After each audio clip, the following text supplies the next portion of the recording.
안녕하세요. 오늘부터 반야심경을 강좌를 진행을 하겠습니다. 사실 불교 사상은 굉장히 심오해서 제가 그 깊이를 넓이를 추측을 해서 나름대로 여러분들한테 강의를 하면서 저 자신도 이제 배우는 시간을 갖는 건데요.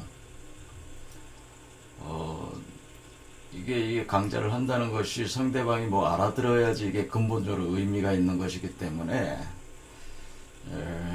참 어렵습니다.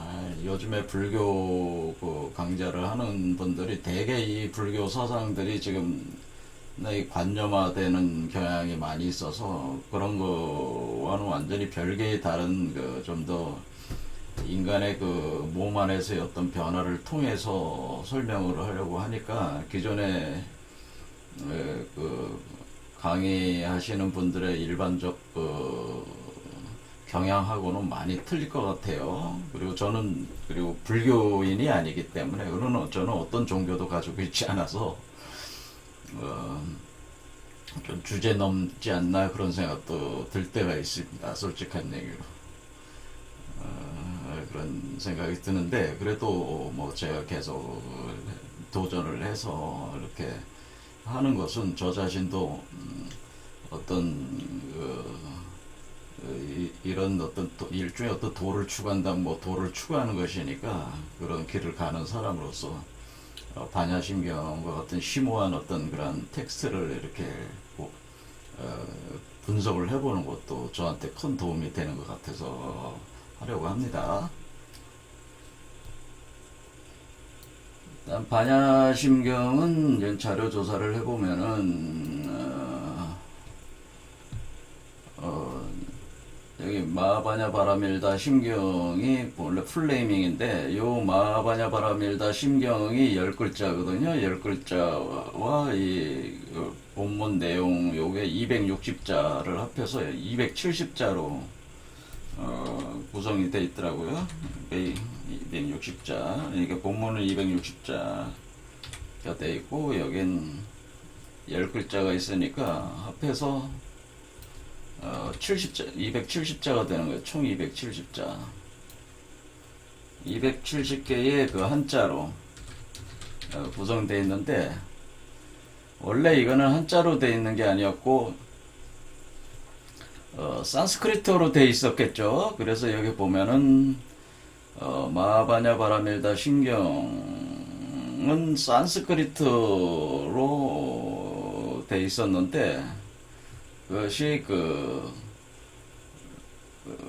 돼 있었던 게 이제 한 600권이나 되는 대반야 바라밀다 경을 이루고 있었다 이거죠. 근데 600권이나 되는 그 대반야 바라밀다 경을 한문으로 260자도 안 되게 짧게 요약했다. 대승불교의 깊은 진리를 함축했다. 그런 거죠. 그래서 이 반야심경에 관련돼서 석가모니 그 부처께서 49년 동안 그 설법을 하셨잖아요. 그래서 6년 수행 49년 설법 이렇게 하셨는데 21년을 반야심경을 설법을 하셨다 이거죠. 이때 설법한 반야심경은 요 뭐 270개 요걸로 돼 있는 게 아니고 그 반야심경이 이제 따로 이제는 그 해석을 하신 게 있고 그것이 이제 600권이나 되는 대반야바라밀다 경이 이렇게 됐다가 그것을 이렇게 그 270개의 그 한자를 이렇게 함축했다 그런 얘기죠. 근데 우리가 지금 여기서 보는 이 반야심경은 당나라 삼장법사인 한 현장의 한문으로 번역했어요. 그래서 이 당나라 삼장법사 현장이 이걸 다룬 게 그 서역에서 이렇게 그 불경을 가져오는 취경한다. 경을 취해온다고 하는 이거를 다른 그 설화가 그 서유기 아닙니까? 서유기. 그러니까 그 현장이죠. 그 현장이 삼장법사인데, 그분이 이제는 번역한 거죠. 그러니까 그러니까 상당히 중국적인 어떤 사실 우리가 또 이 동북아시아의 불교는 제가 생각할 때는 상당히 이제 도교적 어떤 선도 사상하고 많이 그런 관점에서 많이 해석이 돼서 들어온 것이고, 그러니까 언어 스타일이 틀리잖아요. 산스크리트어는 굉장히 논리적이면서도 굉장히 이런저런 경우를 다 하니까 굉장히 복잡하게 설명하는데, 이 한자라고 하는 것은 그냥 단순하게 딱 하나의 글자를 의미를 모조리 다 포괄해서 딱 바로 직관적으로 들어가는 측면이 있어서 언어의 특성 자체도 워낙 틀린데 완전히 정반대인데, 그런 어떤 산스크리트어로 돼 있는 거를 이렇게 한자로 번역한다는 거는 엄청난 통찰이 없으면 거의 불가능할 것 같아요. 근데 이제 난 삼장법사 했다는 거죠. 그래서 오역도 많다 뭐 그런 얘기도 있는 겁니다. 산스크리트어가 그렇게 복잡한 거를 한 글자 안에 몇 글자의 한자 안에 다 담아야 되니까 그런 거죠. 그래서 이 한자로 되어 있는 이 반야신경은 해석의 여지가 많은 것 같아요. 다양하게 해석할 수 있는. 그래서 저도 이제 그런 해석하는 그런 것 중에 하나라고 이렇게 받아들여서도 이렇게 되지 않을까 그렇게 생각을 합니다. 그래서 이거 우리가 많이 암송하고 있는 그 반야신경 요거 260자로 되어 있는 거 축약한 거 이거를 오늘부터 이제 하겠다 이거죠. 그러니까 이제 하도 불교가 워낙 심오하고 넓으니까 공부하면 지쳐요. 대중들은 너무 지쳐서 힘들어. 그래서 이렇게 화엄일성 법계도 그것도 210자로 돼 있었잖아요. 그러니까 이것도 260자 이런 거 위주로 해보려고 합니다. 앞으로 강좌도 일단은 이거는 이 반야신경을 독송하시는 분들이 굉장히 많고 스님들이 절에서 그리고 독송 소리를 들으면 굉장히 마음이 차분해지고 맑아지는 것이 또 있어요. 자, 일단 뭐 기독교나 뭐 이런 계통에 계신 분들은 반발심이 많이 있겠지만은 일단 이 구조를 제가 읽는 거 쭉 한 번 읽어보고 가는 게 좋은데, 제가 읽는 거보다는 한번 독송 소리를 듣는 게 낫겠죠. 자, 그래서 한번 들어보겠습니다. 유튜브에서 뭐 그냥 아무거나 이렇게 검색을 해서 또 올라온 거를 제가 보니까 뭐 여러분이 한 번에 같이 이렇게 독송한 유튜브 사이트가 있더라고요. 그래서 이거를 한번 들어보겠습니다. 길이가 읽으면 5분 정도 걸리는 것 같아요. 한번 들어보겠습니다.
유경 독송하시는 거 들어보셨는데 어떻습니까? 저는 개인적으로 이 독송 소리를 들으면은 마음이 굉장히 그 차분해지고 좀 심오해지는 그 느낌이 많이 듭니다. 사실은 굉장히 그 반야심경 자체가 굉장히 심오한 경전이라는 걸 또 느낄 수가 있어요. 그럼 해석을 해보겠습니다. 첫 번째는 마하바냐바라멜다 신경이라고 하는 것이 이제 제목이고, 여기서 관자재보살 행심 바냐바라멜다시 조견 오온개공 도일체고액, 이게 이제 1초 9절인데 이거는 관자재보살, 여기부터 이제 해석을 해보면은 관자재보살, 자 여기 보겠습니다. 요 구절을 보는데요. 여기 보면 이제는 요거죠. 잠깐만.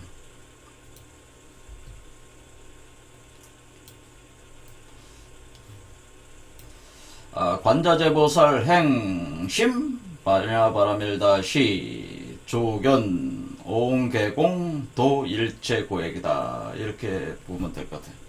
관자재보살이라고 하는 것은 관세음보살을 뜻하는 거죠. 그리고 관자재보살이 행한다, 어떤 운행을 한다, 그런 뜻이 됩니다. 관자재보살이 운행을 하는데 어떤 어떤 메커니즘을 돌린다 이거죠. 메커니즘을 돌리는데 깊이 돌린다는 거는 깊이 심한다는 건 깊을 심자니까 깊이 돌린다라고 하는, 어떤 물숫자가 있으니까 물속 깊이 돌린다고 하는데, 물속 깊이 운행한다. 관자재보살의 작용이, 관자재보살의 보살작용이 물속 깊이, 바닷속 깊이 운행을 한다, 그런 거죠.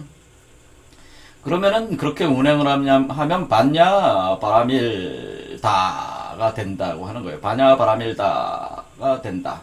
그렇게 운행을 하는 것이 바로 바냐바라밀다의 과정이다라고 하는 거죠.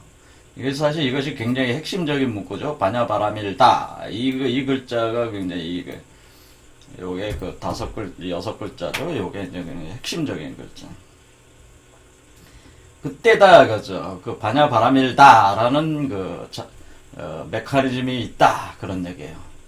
그러면 조견하라, 그런 거. 조견, 비추면은 봐라, 그런 뜻이죠. 그래서 관자재보살이 그렇게 바냐바라밀다시 운행을 깊은 바다 속으로 작용을 가할 때 봐라, 그런 거죠. 그것이 빛이 비추어 들어오는 것인데, 빛이 비추어 들어오면서 그 작용이 있다고 하는 것이니까, 그럴 때 너는 관자재보살을 봐라, 그런 거. 견하라, 그것을 봐라, 그런 거. 그런 상태를 봐라, 견하라. 그러니까 관과 견이, 관하는 행위와 견하는 행위가 있습니다. 그래서 관자재보살이 여러분을 보는 것은 뭐예요? 비추는 거죠. 빛을 비추는 것이 있고, 여러분이 빛을 비추어주는 관자재보살을 견하는 행위가 있어서, 관과 견은 보고 본다는 의미가 있죠. 보고 봐라, 그런 얘기죠. 그러면은 오온이 개공된다라고 합니다. 오온 개공. 그래서 색수상행식 오온이 모듈이 다 공으로 들어가서 재배열된다. 사실 그런 의미예요. 공으로 들어가서 재배열된다. 이게 개라고 하는 것가 여기 빛자 있잖아요. 빛자 자체가 이렇게 줄 서서 나란히 있는 형태가 되기 때문에 어떤 배열이 된다는 뜻이거든요. 사실 이렇게 구조적으로 재배열되니까 오온이 재배열된다, 재구성된다, 그런 것이. 이런 해석들은 이제 기존의 불가 해석하고는 완전히 틀립니다. 제가 하는 해석들은. 지금 하고 있는 해석은 지금 불교 스님들이 하는 해석하고 완전히 틀려요. 그렇게 되면은 재배열이 되면은 공에 들어가서 오온을 재배열을 시키면은, 재구성시키면은 도일체고액이다. 그러니까 모든 고통과 재앙을 넘어서는 것이다. 재앙을 건너가는 것이다. 그런 얘기죠. 그래서 제가 교감요록에도 도해이산이라고 했잖아요. 바다를 건너서 어떤 산으로 이동을 한다. 이쪽 산에서 저쪽 산으로, 이쪽 언덕에서 저쪽 언덕으로. 그러니까 이쪽 언덕은 차 안의 세계고 저쪽 언덕은 피 안의 세계니까 이쪽 언덕에서 저쪽 언덕 사이에 바다가 있는 거죠. 강이 있어요. 그게 고해의 바다가 있어요. 그 고해의 바다를 건너서 속된 이 세계에서 성된 세계로 넘어가는 과정하는 거죠. 그러니까 그 고해의 바다가 중앙에 있으니까 그것을 행심한다고 하는 거죠. 깊이 그 바닷속에 그 바다의 어떤 작용을 가해서 여러분이 이제는 상상을 하실 때 뭐 기독교적으로 따지면은 모세가 홍해를 가르고 이렇게 바닷물을 밀쳐내고 그 길을 내잖아요. 이쪽 언덕에서 저쪽 언덕으로 길을 내듯이 그런 길을 내는 그 행위 또는 어떤 배를 타고 이렇게 이동하는 행위 이런 게 있어요. 배를 타고 건너가는 행위다 아니면 길을 열어서 건너가는 거나 이런 식으로 바다를 건너는 게 있어요. 근데 이것이 어떤 이런 작용이 있다고 하는 거죠. 요거를 이제는 좀 더 그 심도 있게 해석을 해봐야죠.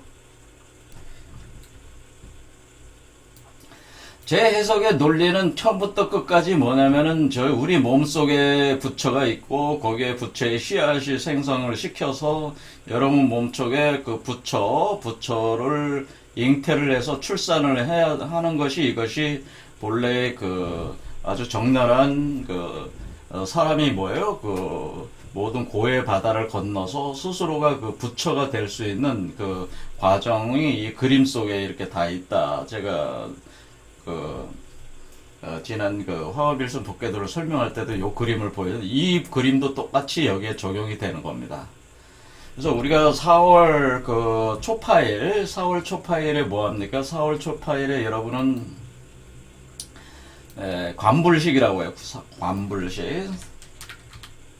4월 8일, 4월 초파일이라는 게 48이라는 숫자가 있네요. 여기다 이제 왜 4월 8일이 그 부처님 탄생일이 됐냐는 거는 이 숫자적으로 심오한 의미가 있는 거예요, 사실은. 이 4월 8일, 요 숫자적 의미는 나중에 이제 말씀드리고, 어쩌나 4월 초파일에 하는 거는 부처님이 탄생하신 거죠. 그렇죠? 부처님이 탄생하셨습니다. 그러니까 여러분도 여러분 몸속에서 부처가 탄생하는 날짜가 4월 8일입니다. 그러니까 이 부처님이 탄생하셨다는 거를 기원전 3000년 전에 일어난 사건으로 생각하지 마시고 여러분 몸속에서 부처님이 탄생한다, 부처가 탄생한다고 생각해 보세요. 그러니까 여러분의 몸속에서 부처를 여러분이 잉태를 해서 부처를 잉태를 해서 출산을 한다. 이렇게 몸 밖으로 출산을 하는 날짜가 4월 8일입니다. 그래서 그날이 부처님 오신 날이에요. 그러니까 여러분한테 부처님이 오신 날은 뭐예요? 여러분이 부처님을 출산을 한 날이 부처님이 오신 날이죠. 그러니까 이거는 여러분 자신에 관련된 날짜예요. 이 날짜가. 여러분 자신의 몸에서 부처님이 탄생하는 날짜가 4월 8일이에요. 그런 얘기입니다. 그런데 이 부처님이 탄생하시는 날에 여러분은 절에 가서 뭐를 하냐면 관불식이라고 하는 겁니다. 관불식. 관불식이라고 그래서 관불식. 여기는 관불식. 그래, 관불식이라고 그래요. 관불하는 행사를 해요. 여러분들도 뭐 아시다시피 관불만 하겠습니다. 관불식이라고 해서 여러분이 주걱에다가 여기다 뭐 이렇게 요 바가지 같은 거 있잖아요. 이렇게 요 그림이에요. 요 그림처럼 이렇게 그 바가지에다가 물을 생수를 떠가지고 이렇게 머리에다 이렇게 붓죠. 저는 뭐 한 번도 해본 적은 없지만은 이 관불하는 행위 자체가 뭐냐면은 뭐 황교안이 뭐 조계종 가서 관불식 하라고 그러니까 거부했다고 하는데 그건 아주 무식한 사람이고요. 그런 사람들은 아주 무식한 사람이에요. 참 기가 막힌 사람입니다. 그런 사람이 어떻게 나라의 지도자가 돼보겠다고 출마를 또 하는지 모르겠습니다. 참 한심한 사람들입니다. 어쨌든 간에 이 관불식이 사실은 이게 기독교적으로도 상당히 의미가 있는 거거든요. 근데 그걸 모르고 저런 무식한 행동을 하니까 답답하다고요. 관불이라고 하는 건 왜 관불을 하는 거냐면은 여러분 몸속에서 그 부처를 키우는 게 관불이에요. 관불은 뭐다? 부처를 잉태를 했으면은 자궁에서 키우는 게 관불이에요.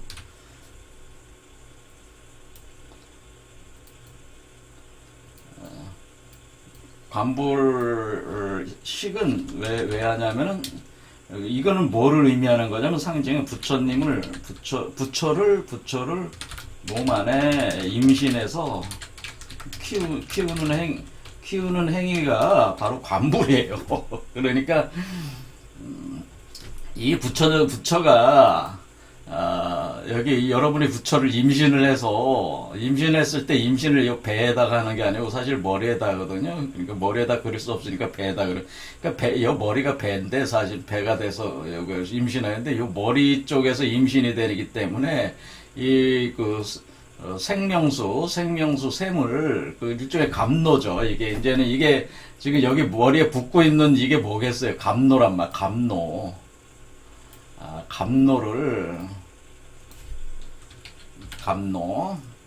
감노수죠. 감노수란 말이에요. 생명수라는 게.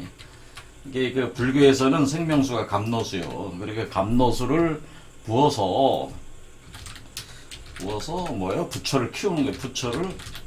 부처를 자궁에서 기르는 행위예요, 이게. 그러니까 여러분이 그러니까 그래야지 부처님이 탄생하실 거 아니에요. 그러니까 부처님이 탄생하려면 반드시 여러분이 부처님을 잉태를 해야 돼. 부처를 잉태를 하시고 거기에다가 감로를 먹여 주셔야지.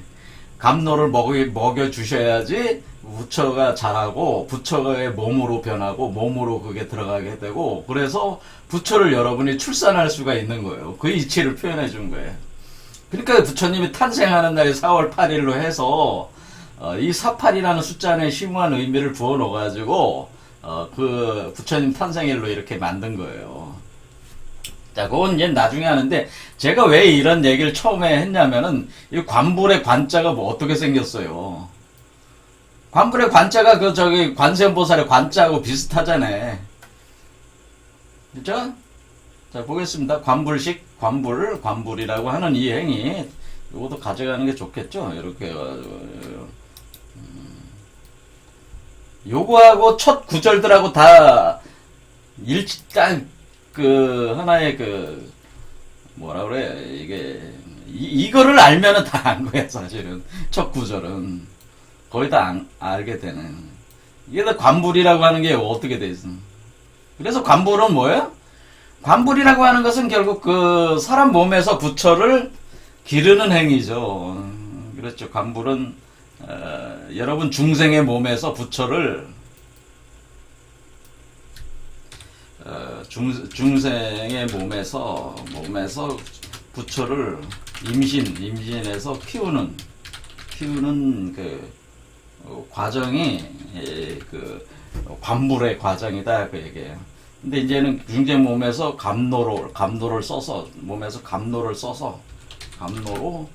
감노수로 부처를 임신해서 키우는 과정. 이게 중생의 몸에서 부처를 임신해서 감노수로 여기다가 그랬네. 감노수로 키우는 과정. 이렇게 되는 거죠. 그러니까 여기 관자가 어떻게 됐어? 관자재의 관자하고 비슷하잖아요. 이게 관세음보살의 관이 여기 있잖아요. 그렇죠. 그래서 이게 관세음보살의 관이라는 의미를 사람들이 이제는 제가 볼 때는 스님들도 잘 모르시는 것 같아. 이 관이라고 하는 것은 본다는 것인데, 본다는 것은 빛을 방출한다고 하는 겁니다. 그러니까 눈빛이 방출돼 오는데 그것이 빛이 들어오는 겁니다. 빛이 들어오는데 그 빛이 어디로 들어온다는 거예요? 그 물 속으로 들어오는 거죠. 물 속으로 들어오면은 그 물이 어떻게 변한다는 거예요?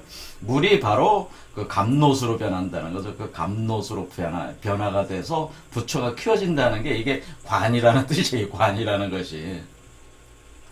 그래서 이 관이라고 하는 이거가, 관세음보살의 관이라고 하는 이 글자가, 빛이, 비로자나불의 빛이 물 속으로 들어오면은 그 빛이 최종적으로 뭘로 변하냐면 그 빛이 이 감노수로 변해요. 그래서 감노수하고 여러분의 몸속에 있는 물하고 합하는 겁니다. 그러면 그 감노수가 여러분의 몸에 있는 물도 변성을 시켜가지고 감노수로 변화시키면서 그걸 가지고 여러분 몸속에 있는 부처를 키우는 거죠.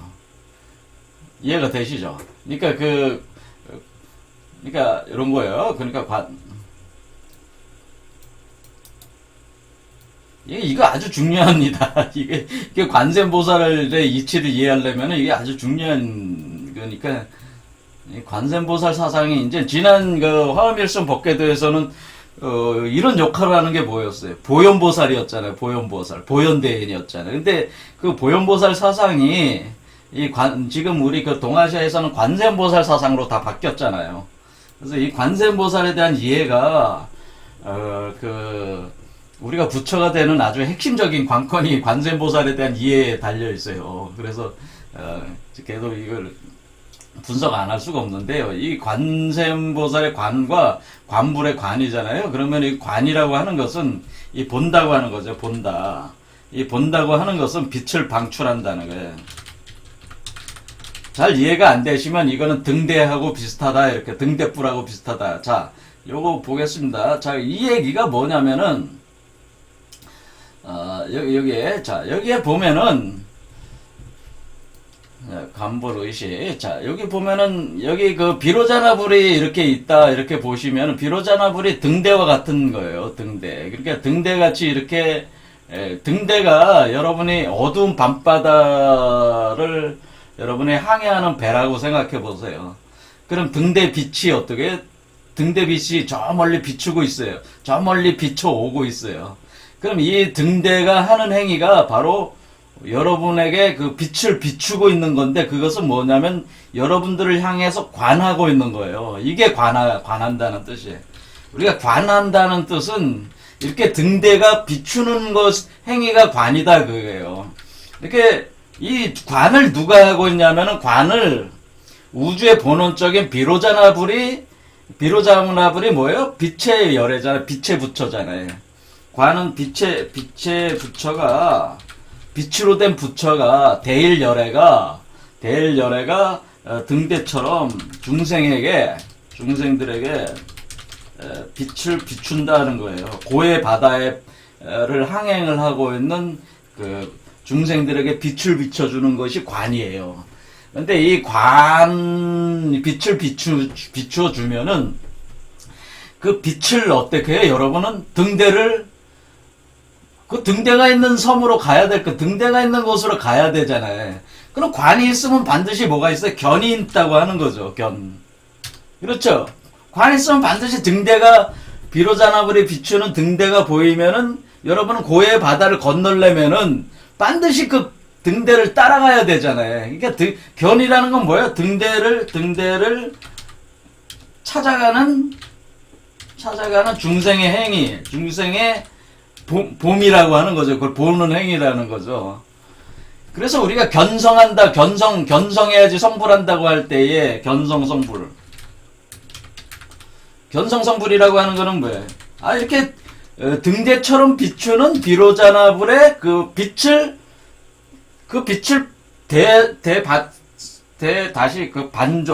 다시 봄으로써 그 등대를 보는 게 바로 견성이에요. 그러니까 이 성이라는 게 뭐예요? 법성이죠. 법성. 바로 비로자나불의 성. 그러니까 이 성이라고 하는 것이 바로 비로자나불이라고 할 수가 있죠. 우주 원초적인 어떤 그 사람으로 된 그 부처의 품성을 가리켜서 우리 여기서 성이다, 이렇게 부르죠. 그래서 견성 성불한다고 그래요. 그러니까 여기서 성이라고 하는 것은, 그러니까 그 비로자나불 그 자체라고 이렇게 볼 수도 있습니다. 그래서 견성성불한다는. 그래서 여기서 견하는 행위가 있어야 된다는 거죠. 자, 그러면은 이 견과 관이 있잖아요. 이렇게 견과 관이 있어가지고 이제 요 두 글자는 이해를 했습니다. 그렇죠?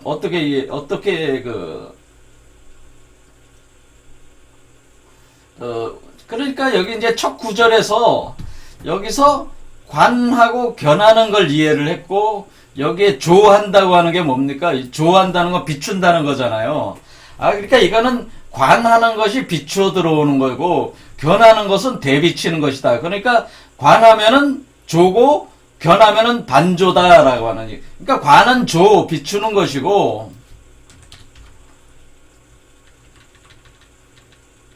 비춰오는 거예요. 그러니까 여러분들이 원하든 원하지 않든 등대는 항상 그 자리에서 여러분을 향해서 비추고 있다고 하는 거예요. 등대는 그 자리에 항상 있어. 부동. 움직이지 않는 그 자리에서 항상 여러분을 향해서 비추고 있다. 그러면 여러분은 조견한다고 하는 것은 반조한다는 거죠. 여러분 뭐예요? 그걸 반사해서, 그 빛을 반사해서 반조하는 거는 여러분이 하는 견하는 행위가 반조하는 행위다. 그러니까 조와 반조의 행위가 있는 거죠. 이렇게 비춰 들어오는 것과 그 비춰 들어오는 빛을 반사를 해서 다시 대비추는, 이것이 조와 반조의 그 작용이 있다고 하는 겁니다. 그렇죠? 이렇게 할 때에 그 빛이 들어왔을 때 그 빛은 빛의 알갱이가 여러분의 고해의 바다에, 여러분의 몸속에 있는 고해의 바다에 그 빛이 비추어 들어오면서 어떻게 되는 거냐면은 그 빛이 감로의 알갱이로 변하면서 그 고해의 바닷물을, 그 바닷물에 있는 그 고해를, 그 고통과 삼독에 찌든 그 물을 어떻게 하는 게 정화를 시키면서 그것도 역시 감로수로 이렇게 변화를 시켜 나가는 작용을 가하는 건데, 그것이 행심반야바라밀다라고 하는 작용이에요. 자, 일단은 조와 반조는 알았으니까 행심바라밀다라 할 때 여기서 깊이 할 때 깊이라는 건 뭐예요? 깊이라는 거. 자, 우리는 등대를 보고 배를 타고 간다, 이렇게 지금 조와 반조를 얘기한 거고, 또 다른 의미에서는 여러분의 몸속에 그 보름달이 비쳐 들어온다, 이렇게 또 볼 수도 있는 겁니다. 여러분의 몸속에 보름달이 비쳐 들어오는 이치로 설명하는 경우도 있어요. 그래서 이 경우는 행심반야바라밀다라고 하는 것은 보름달에 여러분의, 그러니까 원만한 본성을 상징하는, 비로자나분의 원만한 본성을 상징하는 보름달이 항상 있어서, 항상 부동하고 있어서 그 빛이 여러분 몸속으로 비추어 들어와서 여러분 몸속에 바로 그 그림자를 달 그림자를 형성함으로써 여러분 몸속 깊은 바닷속까지 들어와서 비춰드림으로써 여러분 몸속에서 뭐를 만들어낸다? 그 부처를 만들어내는 거. 그러니까 아기 부처로 탄생시키는 어떤 그런 과정이 있는데, 그것을 행심반야바라밀다라고 한다네. 행심바라밀다 시 하는 건 그때, 그런 뜻이죠. 그러니까 이거는 이제는 이렇게 보름달이 이렇게 비추는 그런 걸로도 볼 수가 있습니다. 그러니까 등대뿔이 보름달과 같고, 그리고 배를 타고 있는 여러분 자신은 바다와 같다. 노도가 풍랑치는 바다와 같아서 그 바다와 같은 여러분 자신의 몸속에 달빛이 비쳐 들어온다, 이렇게 생각하셔도 되는 거예요. 그렇죠? 자, 이렇게 생각하셔도 이런 개념으로 해서 이제 진행을 한다, 그런 얘기죠. 그럴 때 여러분 몸속에서 이렇게 빛이 들어오고 그걸 반조하고, 또 빛이 들어오면서 감로의 알갱이가 되고, 그것으로 인해서 여러분의 몸에서 그 바닷물이 변화가 시작이 되면서 여러분 몸에서 그 부처의 몸이 생성되어 올라오기 시작한다. 그래서 그것을 임신해서 출산을 하게 된다. 이것이 이제 이런 과정이라고 하는 거죠. 그러니까 여러분들이 맨 처음에 시작할 땐 반조하는 행위가 반드시 있어야 됩니다. 여러분은 비로자나불이 항상 여러분 몸속에서 빛을 비추고 있다는 것을 아셔야 된다. 그 빛을 수용을 해야지 이 과정이 시작이 된다는 거예요.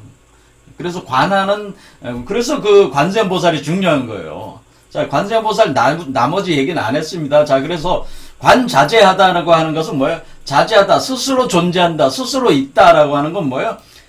항상 스스로 그러하게 자연스럽게 늘 그 위치에서 관자재한다고 하는 것. 스스로 있는 비로자나불. 그것을 뭐로 얘기하냐면, 우리가 이제 스스로 존재하는, 스스로 있는 이렇게라고도 볼 수 있습니다. 그걸 자성이라고 하는 거죠. 관자재라고 하는 건 뭐예요? 그 관자재하고 있는 그 비로자나부를 가리켜서 자성이라고 하는 그 자성. 그 자성이라는 게 있어서 여러분한테 빛을 계속 비추고 있다. 이런 걸 아시죠. 그러니까 보통 그 불교에서는 이 빛에 대해서 뭐예요? 어떤 그 설교를 하실 때 이 빛에 대한 설교가 많이 부족해요. 그런데 원래 이 관한다고 하는 이 관자재 한다고 하는 것은 사실 빛을 계속 비추는 등대가 늘 그 자리에서 비추는 스스로 계속 비추는 그 작용을 설명하는 거기 때문에 빛에 대해서 비로자나불적인 어떤 그런 특성에 대해서 깊이 이해하지 않으면은 사실 관세음보살의 수련을 통해서 이렇게 부처가 되기는 어렵다고 봅니다. 그러니까 사실 석가모니 불께서도 뭐예요? 비로자나불과 하나가 된 존재가 됐잖아요. 비로자나불을 통해서 비로자나불이라는 법신불을 통해서 그 석가모니 불이라는 화신불로 나투어 나온 존재이기 때문에 비로자나불의 작용이 빛의 작용이 바로 관자재의 작용이다. 관세음보살의 처음 작용이다 그런 거죠. 그런 게 계속 해보겠습니다. 자, 이거 됐죠? 그러면은 여기서 이제는 자 이렇게 이걸 한 번에 쭉 처음부터 설명하는 게 아니라 이렇게 이제는 그 조각조각 나눠서 설명합니다. 그러면 반야바라밀다라는 반야바라밀다 요 글자를 설명하고 있다. 자, 그러면은 우리는 여기서 이제 행심이다라는 말을 이제 아셨겠죠? 행심. 자, 행심한다는 건 뭐예요? 뭔가 운행을 한다는 거죠. 빛이 운행을 한다. 그러니까 관하는 빛이 방출이 돼서 그것이 감노의 알갱이로 변하면서 그 감노의 알갱이가 여러분의 깊이, 심이라는 건 뭐예요? 여러분의 몸속에 있는 바다 깊은 고해의 바다 깊이 운행을 한다는 게 행심이라는 게 행심. 그러니까 이것은 그 자성의 빛이, 그러니까 자성의 빛이, 비로자나불의 빛이 행심이라고 하는 것은 결국 행심, 여기서 행심이라는 한자는 결국 뭐예요? 깊이 운행한다. 바닷물 깊이 운행한다.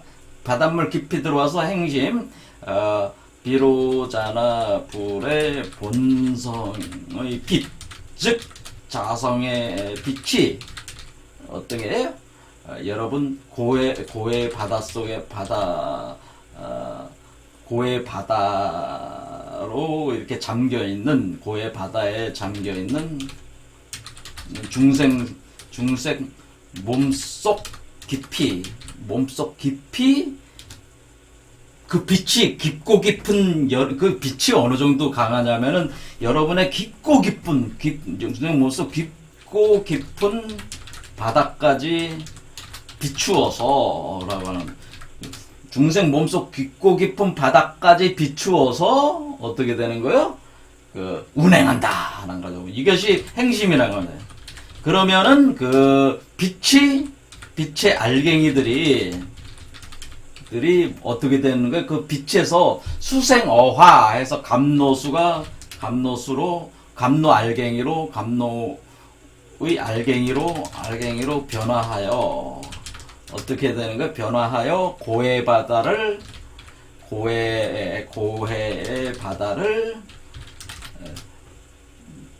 변성시킨다. 이렇게 되면 변성시킨다. 고해 바다를 어떻게 변성시켜요?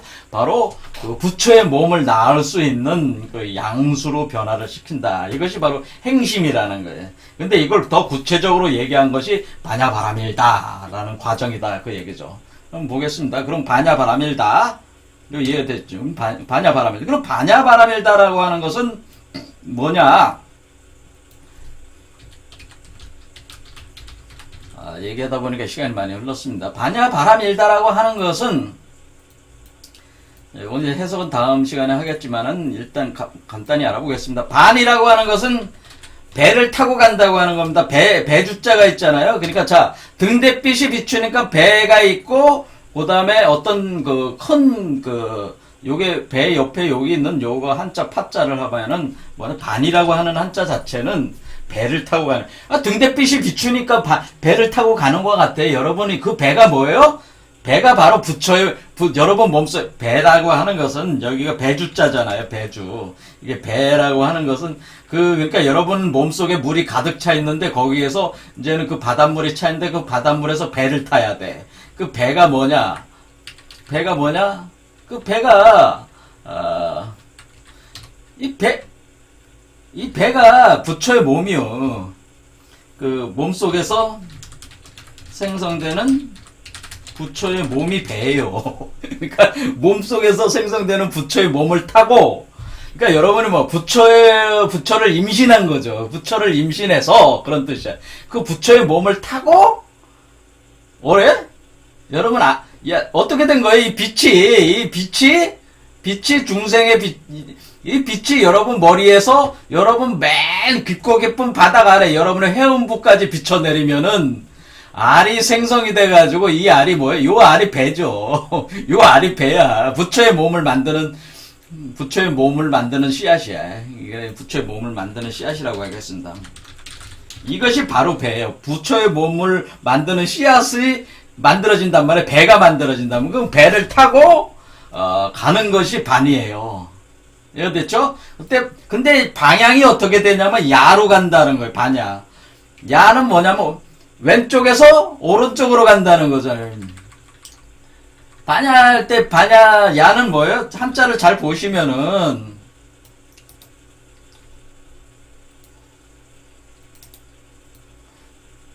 한자를 잘 보시면 그 반야에 야가 오른쪽으로 간다는 거예요. 이쪽 10에서 이쪽 10으로 10에서 10으로 가는데 왼쪽 10이 아니라 오른쪽 10으로 간다고 하는 것이 바로 반야예요. 배를 타고 오른쪽으로 간다. 그러니까 등대가 오른쪽에 있다는 거예요. 오른쪽에 있다는 거예요. 왼쪽이 아니라 오른쪽에 있다는 거예요. 자, 왼쪽 손은 제가 뭐라 그랬어요? 왼쪽 손은 블랙홀이고 오른쪽은 손은 화이트홀이라고 그랬잖아요. 그러니까 왼쪽 손에서 오른쪽 손으로 간다는 거예요. 왼쪽에서 오른쪽으로 간다는 거예요. 이해가 되시죠? 왼쪽에서 오른쪽으로 간다. 수렴에서 발산 쪽으로 간다. 그런 뜻이에요. 태어나려면 어떻게 돼? 깊은 바닷속으로 내려가는 것은 수렴에 들어가는 것이고 빛이 내려가는 것이고 다시 그 올라오는 것은 빛이 올라오는 것이기 때문에 내려갔다가 올라오는 순방향으로 내려갔다가 역방향으로 이렇게 올라온다. 그래서 순역의 이치가 있는 겁니다. 그래서 내려갔다 올라오는 그런 것이 왼쪽에서 오른쪽으로 움직이는 야다 그러는 거예요. 그렇게 하면 되면 바라고 하는 거냐? 그럼 바라라고 하는 거냐? 뭐냐? 바라고 하는 건 바는 뭐예요? 바는 파잖아요. 파라는 건 뭐예요? 파도라는 뜻이야. 파도라는 건 뭐예요? 파라는 건 파동이라는 뜻이에요. 파가 있다고 하는 건 파가 있어. 그렇죠? 파가 있는데 그 무슨 파가 지금 생겼어요? 자, 여러분 파가 있잖아요. 파가 있는데 지금 어떤 파가 들어왔어요? 빛이 들어왔으니까 빛의 파동이 들어왔잖아요. 빛이 들어왔으니까 빛의 파동이 있다고 하는 거 아니에요. 그렇죠? 그렇죠. 빛이 지금 깊이 들어왔잖아요. 그러니까 파라고 하는 건 뭐예요? 이 파동이라는 뜻이잖아요. 파동. 그 파동이 있는데 그 빛의 파동이 있고 또 무슨 파동이 있어요? 음의 파동이 있어요. 음의 파동. 소리의 파동. 그래서 우리가 관자재 보살을 뭐라고 하는 거예요? 관세음 보살이라고 하는 거잖아요. 관세음 보살. 왜 관세음 보살이라고 하냐면은 자, 아이고 얘는 이 관세음이라고 하는 거는 뭐예요? 관세음 보살이 관자재 보살이잖아요. 근데 여기는 왜 관자재 보살이고 여기는 관세음이냐면 관은 빛이고 음은 뭐예요? 소리잖아요. 세는 뭐예요? 어떤 세계잖아요. 우주를 뜻하니까 그러니까 빛이 비추면은 어떤 우주가 생성되는 소리가 울린다는 뜻이에요. 그러니까 우주가 생성되는 소리예요. 그러니까 이 새라고 하는 게 뭐예요? 이 새는 부처의 몸이에요.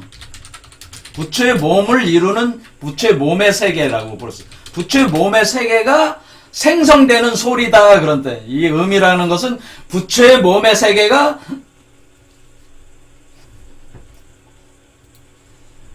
부처의 몸의 세계가 생성되는 소리다 그러니까 빛의 파동도 있고 소리의 파동도 있구나. 그러니까 빛은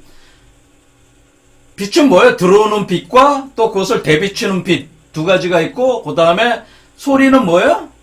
또 위에서 들어오는 소리와 아래서 그것을 반응하는 소리가 있어서 이것이 소리의 파동도 있다 이런 게. 그러니까 우리가 파동의 양성을 빛이라고 하는 거고, 음성을 소리라고 하는 거예요. 파동의 두 가지 측면이죠. 그래서 우리가 소리라고 하는 것은 어떤 물질적인 그 형상 구조가 만들어지는 것을 표현한 거예요. 그러니까 지금 빛이 어떻게 변했습니까? 빛이 들어올 때 여러분의 감노수로 변했잖아요. 그럼 물질화가 된 거죠? 그것이 그렇게 하면서 물방울이 떨어지는 거죠. 그 감노수가 그 고해 바닷속으로 물방울이 떨어지면 소리가 나잖아요. 그런 그 물방울이 떨어지는 감노수가 떨어지는 주르륵 떨어지는 그 소리에 의해서 그 감노수를 흡수를 하면서 뭐예요? 부처가 여러분 몸속에 부처가 흡수를 하면서 그 몸이 만들어지는 앵앵거리는 그 아기의 소리가 나기 시작하는 거지. 그렇죠? 그 소리가 난단 말이야. 이와 같이 여러분의 몸이 그 부처의 그 비로자나 불의 몸과 섞일 때 그 소리가 난다고 하는 거예요. 잘 이해가 안 되시면은 남녀가 섹스를 할 때 소리를 내잖아. 남자가 여자하고 섹스하면 여자가 소리 많이 내잖아요. 그렇죠? 그 쾌락과 황홀경에 차가지고 소리가 나잖아. 환희경에 차가지고 그런 소리를 얘기하는 거예요. 그 부처를 잉태하고 있는 그 여성이 내는 소리에 의해서 그것이 관세음보살이 내는 소리란 말이에요. 그 관세음보살 소리에 의해서 또 아기애가 그 소리에 자극이 돼서 또 아기 자체도 그 만들어지는 소리가 만들어진다고 하는 이런 소리가 있다고 하는 거예요. 이 말씀이라는 게 있단 말이에요. 근데 이 말씀이라고 하는 것은 어떤 논리적 이렇게 딱 들어서 알 수 있는 것이 아니라 어떤 우주 창조의 소리 같이 아주 미묘한 그 소리들이 있어서 그 빛의 파동과 소리의 파동이 어우러지고 있다고 하는 겁니다. 그것이 바라는 뜻이에요. 그럼 라가 생긴다고 하는, 그러면은 라가 있다. 라라는 건 뭐예요? 이건 알이라는 뜻이에요. 그러니까 유식의 시야, 제가 여기 부처가 되는 알이다. 라라고 하는 건 부처가 되는 알이다. 라고 하는 뜻이에요. 이해가 되시죠? 자, 라라고 하는 그물라자잖아요. 그물라를 금방 이해를 하기 위해서는, 어떻게 이해를 하시면 되냐면은,